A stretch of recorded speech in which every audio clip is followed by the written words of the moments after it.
Welcome to Montego Bay's Hip Strip. They've got restaurants, bars, and music all right here on Gloucester Avenue. And since Jamaica is considered the birthplace of reggae, dancehall, and many other types of music, be prepared for great music and, of course, plenty of dancing. What I like about any island destination is being near the water, or if I'm really lucky, being in it.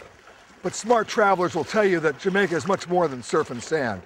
It's got history, culture, and architecture. And speaking of culture, if you thought Jamaica was just about reggae and Rastafarians, well, you might want to think again. Jamaica is known for its great houses, or old plantation homes.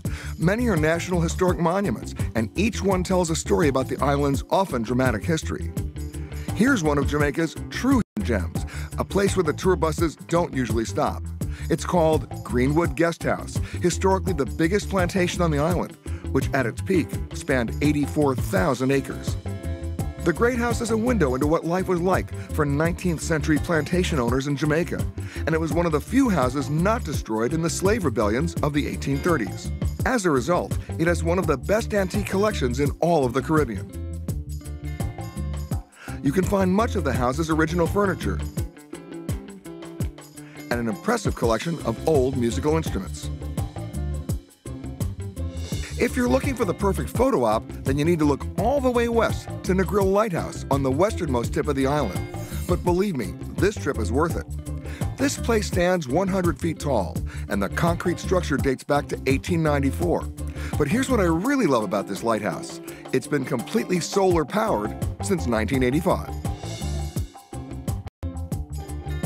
And if you climb all the way up to the top, and you can see some of the most spectacular views around. If you want to get a little history in while you shop, then why not try this off-the-beaten-path place? It's called the Old Fort Craft plus Heritage Park. Not only will you find handmade wood carvings and one-of-a-kind crafts, but you'll also see the remains of Fort Montego, an English fort that dates back to the 1700s. Last, but definitely not least, if you want authentic Jamaican culture and history, you need to check out the Out of Many experience. Out of Many means comes together and reflects the Jamaican motto of out of many, one people. When it comes to Jamaica, it's not about the destination. It's all about the experience. There are championship golf courses, zipline adventures, and if you want even more adrenaline, you can go biking or four-wheeling off the beaten path. But on the flip side of that, there's nothing wrong with just spending an afternoon simply on the river. Sometimes that's the best, most memorable experience of all. If you really want to understand Jamaica's roots, you need to do what I'm doing. Get out on the water. Don't just look at the sea from the beach. Look at the coast from the sea. Jamaica's not just a regular vacation destination. It embraces a unique perspective with rich history and unbelievable cultural experiences you won't find anywhere else. So once you get out here, you don't just boat around the island, you sail forward.